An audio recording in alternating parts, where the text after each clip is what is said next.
Right then, let's head to the National Stadium where the Reggae Girlz were leading Bermuda 2-0 at halftime in the first game of the preliminary round of the CONCACAF World Cup qualifiers.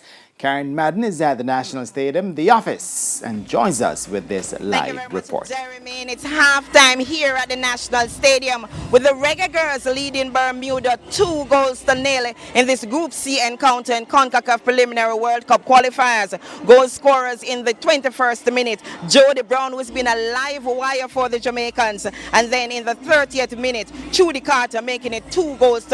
The Bermudans started with a very high defensive line, but sooner or later the Reggae Girlz were able to deal with that, soak up the stout defense that the Bermudans put in. They give you the starting 11 in goal. Rebecca Spencer from Tottenham Hotspur getting her first official start for Jamaica. Of course, she had featured in a couple of friendly internationals for the Jamaicans.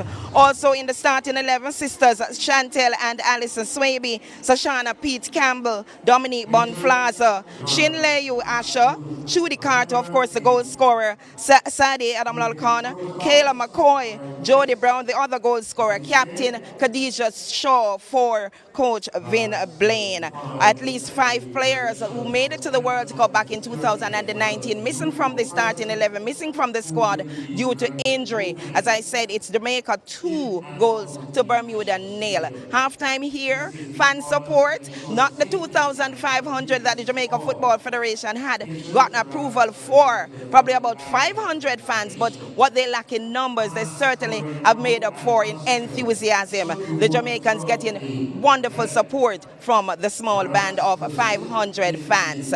It's back to you, Jeremy. All right, thank you so very much, Karen, and of course, all the very best to the Reggae Girlz.